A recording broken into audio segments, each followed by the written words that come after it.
On va prendre un peu de hauteur par rapport à tout ce dont je parle là, j'en parle depuis déjà des années en disant c'est en train de venir, ça arrive. Quand on avait fait la liste antisioniste en 2009, on parlait déjà de tout ça.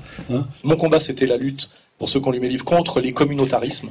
Il y a des communautés en France, mais normalement l'appartenance citoyenne doit être au-dessus des communautés pour éviter que la France tombe dans la guerre civile ou le communautarisme à l'anglo-saxonne. Or aujourd'hui, on voit bien qu'il y a des tensions communautaires qui montent et qu'elles sont essentiellement instrumentalisées par les sionistes qui ont très envie de monter, on va dire, les Blancs contre les Arabes. C'était loin de la question palestinienne en réalité, c'était la question française qui se posait. Hein. C'était est-ce que nous allons devenir des Palestiniens dans notre propre pays? C'était ça la question, au-delà de la défense des Palestiniens en Palestine. Et là, il y avait une stratégie par rapport à ça. J'ai été marginalisé progressivement, c'est-à-dire interdit de médias. C'est clair, hein, même un type comme Ardisson, qui était un copain qui m'invitait systématiquement, a déclaré solennellement qu'il ne pouvait plus m'inviter. Donc on lui a interdit de m'inviter, hein, ça se voit assez facilement tout ça. Donc j'ai été interdit de médias, marginalisé, et on a appliqué sur moi ce qu'on appelle la stratégie de l'édredon, ce qui est très connu pour ceux qui s'intéressent à la manière dont on gère la question pédophile, ce qui est un autre sujet. C'est-à-dire on étouffe, on n'en parle pas, on laisse le temps passer, on fait pas de vagues. Et donc c'était le mot d'ordre qui était donné, ça m'a été confirmé par des cadres de e-télévision, c'était rien sur Soral. Je n'existais plus. Alors on m'emmerdait un peu, etc. en douce, mais je n'existais plus. Évidemment, mes livres devenaient difficiles à vendre parce que je n'avais plus aucun relais médiatique. Et puis à un moment donné, on s'est rendu compte que malgré tout, par mes vidéos du mois sur ce canapé, par mon travail sur Internet, un travail de résistance et même de dissidence, je crois qu'il y a un article qui vient de sortir sur Boulevard Voltaire, où on commence à me comparer à Solzhenitsyn. C'est vrai que nous sommes les dissidents. Maintenant en France, il y a une logique de dissidence comme du temps de l'URSS, hein. Il y a une équivalence. Il n'y a pas encore le goulag, mais avec la manière dont Dieudo est traité en ce moment, on y vient, hein, puisque tous ces gens-là parlent de le jeter en prison, hein, et puis même de l'assassiner, je crois. Il y a une espèce de vieille oui. Ce type, sa mort par exécution par un peloton de soldats me réjouirait profondément. Je peux aller jusque-là. C'est pour moi donc une bête immonde. Donc on le supprime, c'est tout. Je signe et je persiste. Exécuter Dieudonné, Tesson. N'allons pas jusque-là parce que nous sommes contre la peine de mort. Ben voilà, et voilà. Il y a toujours quelque chose qui nous empêche d'aller jusqu'au bout. Je le croise régulièrement dans la rue. Je vais lui demander la prochaine fois que je le croise si je l'ai bien compris. Hein, voilà, pour voir s'il me répète la même chose. Ouais. Donc, après cette stratégie de l'étouffement, là, il y a eu une espèce d'outing. C'est-à-dire que d'un seul coup, je suis l'ennemi public numéro 2. Et pourtant, on ne connaît pas Alain Soral.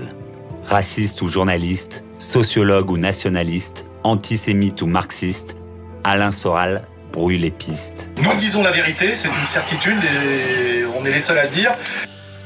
Nous sommes allés à la rencontre d'Alain Soral, de ceux qui l'ont fréquenté et même de sa famille. Pour moi, c'est pas quelqu'un c'est quelqu'un de destructeur profondément.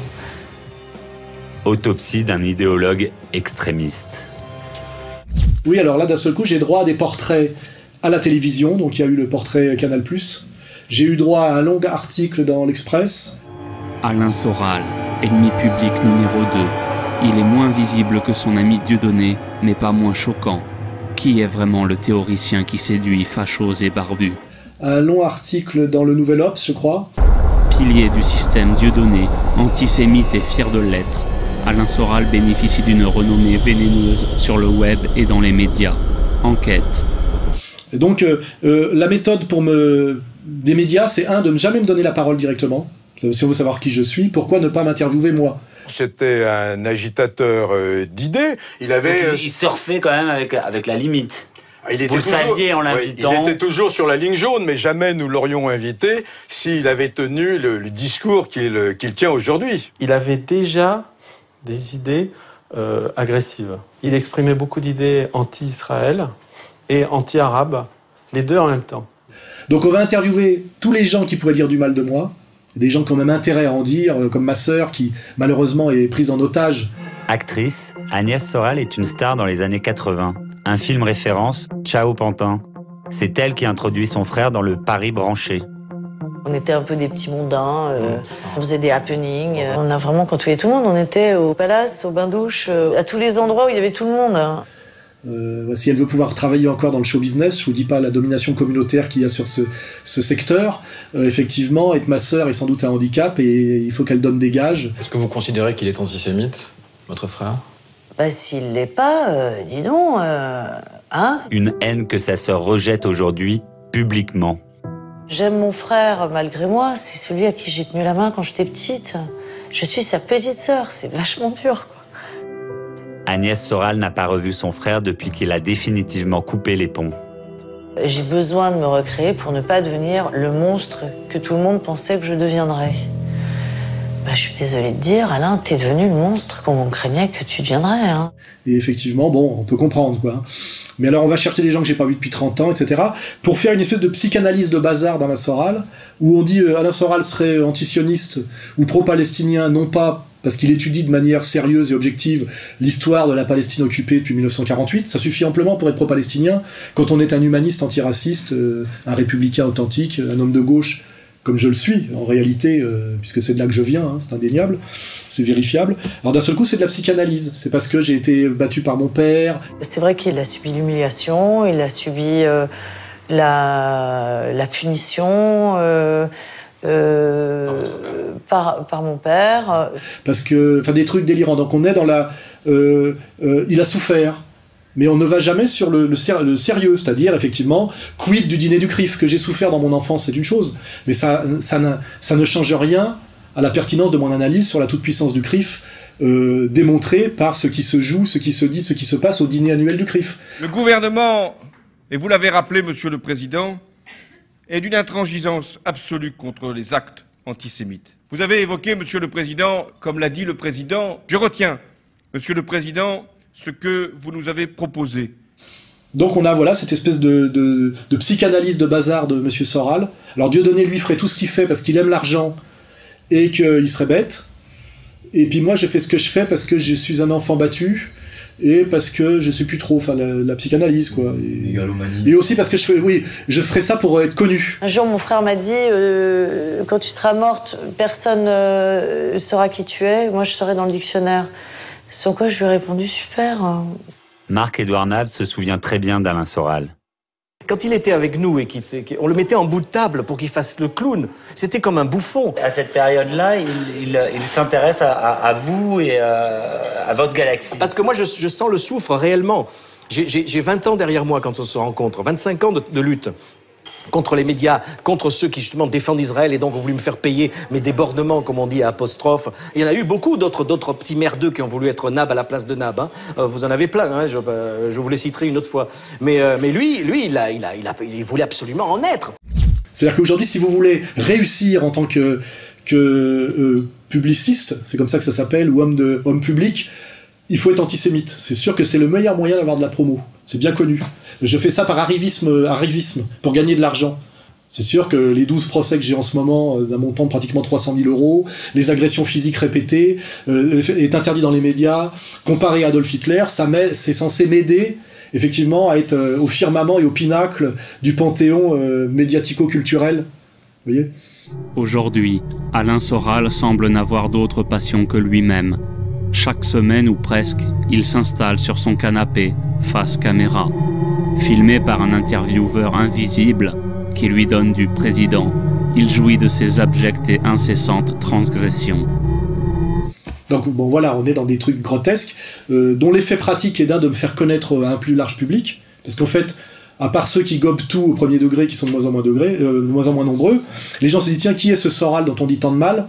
Ça excite la curiosité. Ils vont voir sur le site Égalité et Réconciliation, qui du coup est passé, je crois, à la première place des sites de réinformation français, devant tous les autres. Donc ils vont voir, ils se disent finalement c'est plus intéressant et plus sérieux que ce qu'on m'avait dit, et souvent ils restent. Ce qui veut dire que grâce à ce lynchage médiatique de journalistes dont j'ai déjà dit qu'aujourd'hui un journaliste était une pute ou un chômeur, grâce à eux, et je les en remercie, notamment la blonde décolorée du Nouvel Obs, là, qui m'a quand même appelé pendant 2 heures pour discuter avec moi, pour me cracher à la gueule intégralement, en n'écoutant rien de ce que je lui ai dit. Enfin, un travail qui fait penser un peu à quand Orwell décrit les commissaires politiques pendant la guerre d'Espagne, vous voyez ? Des gens dont le métier est le mensonge, la diffamation, la calomnie permanente. Mais grâce à ces gens-là, j'ai beaucoup plus de monde qui s'intéresse à moi qu'avant. Et ce qui m'intéresse, par exemple pour l'article du Nouvel Obs, qui est sans doute le plus injurieux et le plus diffamant qui existe, mais comme je lis tout ce qui est excessif et exagéré et dérisoire, on regarde les commentaires qui sont faits sur le site du Nouvel Obs, qui est en plus modéré au-dessous de l'article. 70% des commentaires sont pour dire que ce n'est plus du journalisme, que c'est honteux, que c'est scandaleux. Et ce qui est bien, c'est que ça contribue tout ça à l'effondrement de ces journaux dont je souhaite la disparition, pour qu'enfin renaisse dans un vide une presse authentique. Ça correspond à l'effondrement du Nouvel Obs, qui est à vendre, je crois. Le Nouvel Observateur, premier hebdomadaire français, et qui 500 000 exemplaires par semaine. Hein. Ouais, et qui est sur le point de changer de patron. Hein. C'est ce qu'on a appris hier soir et qui semble se confirmer d'heure en heure. Pierre Bergier, Xavier Niel et Mathieu Pigasse, qui sont donc les 3 actionnaires à parts égales du groupe Le Monde, bien prendraient une participation à hauteur de 65% dans le groupe Le Nouvel Observateur, qui est propriétaire de Claude Perdriel, qui a fondé ce groupe en 1964.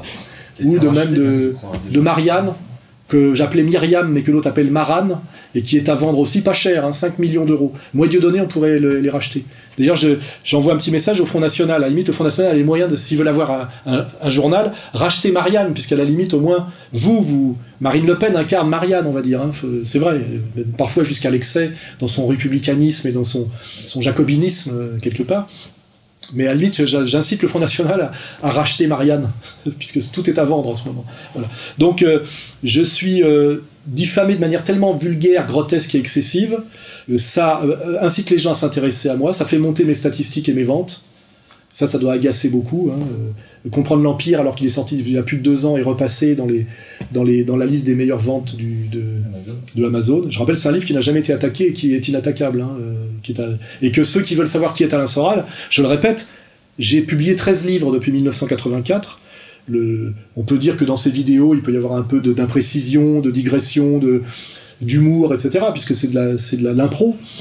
Mais les livres, c'est sérieux. Donc ceux qui veulent savoir qui je suis, qu'ils aillent au texte et critiquez-moi sur mes écrits, critiquez-moi sur mes positionnements réels, critiquez-moi sur ce que je suis réellement. Pour l'instant, vous ne faites que m'injurier et me diffamer. J'ai entendu vos injures, vos diffamations, vos menaces et vos agressions. Je n'ai pas encore entendu vos arguments. Hein.